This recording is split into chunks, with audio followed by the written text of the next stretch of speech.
To Jones Jr. gets into the paint. Look out below. What a finish. Unbelievable.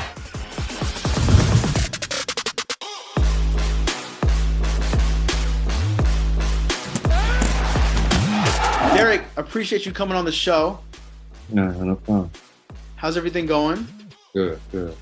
Well, I've been going through all your highlights, and there's a lot. And I forgot you were dunking on everybody when you were in the G League, too. Yeah. That's how it is, really. I mean, you put on a show out there, and you do some spectacular things, and you open up eyes. I mean, I feel like that opened up the eyes for the Miami Heat for me. At what age did you start dunking? 13. I just turned 14, one of those ages. You were 13 years old? Yeah. Some of us are freak of natures. You just never know. So for you, do you prefer to dunk on somebody or just do a sick windmill or you throw it into the basket or something crazy like that? No, I want to embarrass somebody. I want to dunk. That's what I plan to do. That's the one thing I plan to do. You hadn't done any dunk in a game during an NBA game, only D League, right? Nah, the craziest thing is I got called up and played against the Lakers. I think it was the game before All-Star break, and I got 3 dunks in that game, and that was my first 3 dunks in the NBA game. Gosh, you serious? And then you did the slam dunk contest like the next week? Yeah. I forgot how ridiculous these dunks were. And I'm actually surprised you didn't win. Were you surprised that you didn't win this contest, looking back at it? Looking back at it, I know I should have my third dunk, I should have just did something simple, basic, but I was trying to take the crowd. And at that young age, I just felt like I had the most energy ever. If I'd have made my dunk, yeah, for sure, it would have been hands down. That would have been mine. Like, no choice. Yeah. They couldn't question it all. But, I mean, I missed. But, like, what's it like when people are going crazy over the dunks you do? Like, when everyone's watching you, you go between the legs, and everyone's losing their mind. What's that feeling like? I mean, I feel like it's normal to me now. Because since high school, it's just I've been jumping high, doing ridiculous dunks in front of my friends, in front of team coaches, dunk contests. I've been doing it in front of them for so long. It's like, it's just second nature to me now, honestly. You played for Miami. What was that transition like? Like, what did you improve on for that year or 2 years when you were with the Suns to make it to the Miami Heat? Mostly my professionalism, just being able to be a young player in the league and being able to handle everything that comes with the league, and just never being late for the bus and just always being on time for everything. And just, man, my game, it grew with the time. So, I mean, that's something I wasn't going to worry about. Just me growing as a young man, that's one thing that helped me a lot. The dunk against the Hornets, where you had the crossover and then you go and dunk on somebody. What is your vertical? Because you're getting really high up. Since high school, I haven't checked it really. I mean, I in high school, it was like a 48. In high school, your vertical was a 48? Isn't that like an NBA record? Probably. I mean, I got it. I ain't had that. I ain't done it in the NBA yet, so. What's the journey been like to go from the D League, G League, to the Miami Heat now, kind of like one of the better franchises in the NBA? Yeah. What's it been like for you? It's been great for me.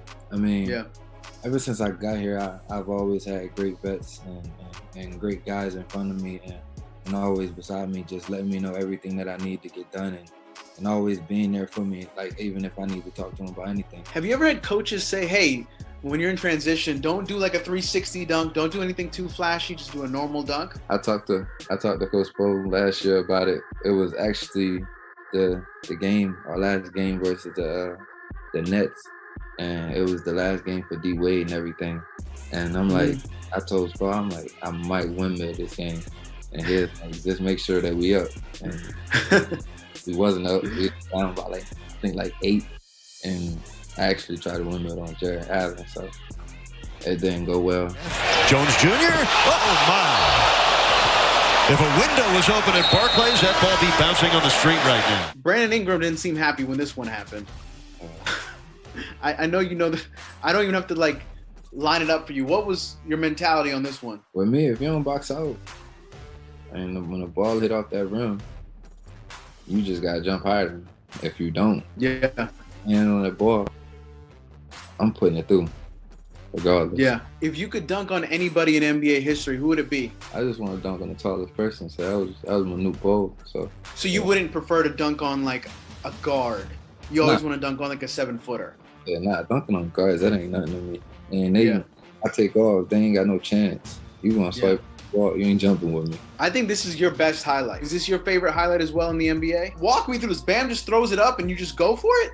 Yeah, I told Bam after that was the worst lob that I ever had to catch. There's always a debate that throwing the ball into the basket doesn't count as a dunk. What do you think? It's a dunk.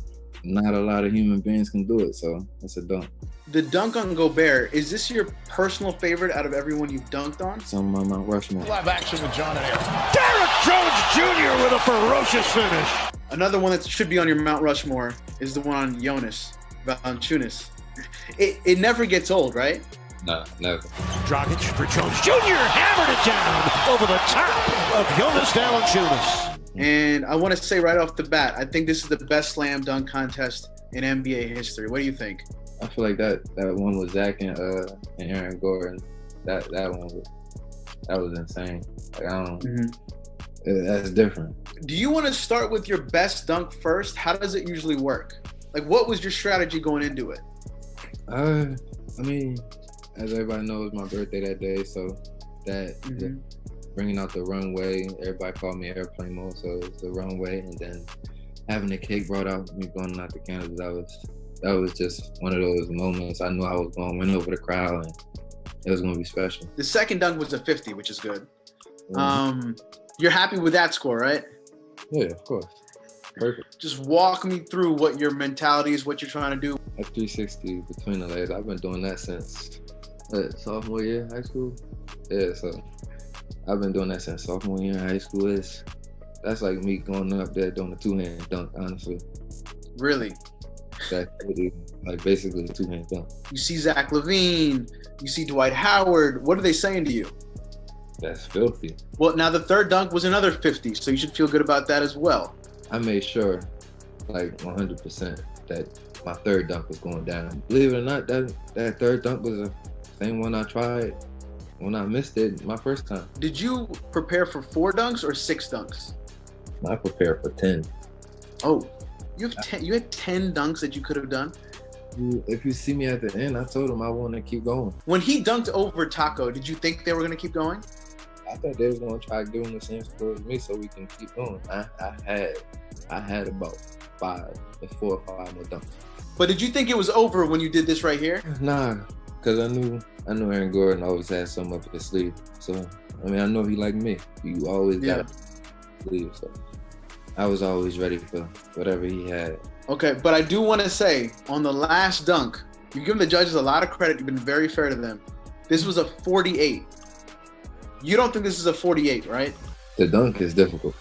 Like, there is no ifs, ands, or buts about it. I mean, I was a step in from the free throw line, still windmilled it. And it wasn't even like a windmill where I barely got over the rim. It was a windmill where I flushed it like if I was standing under the rim.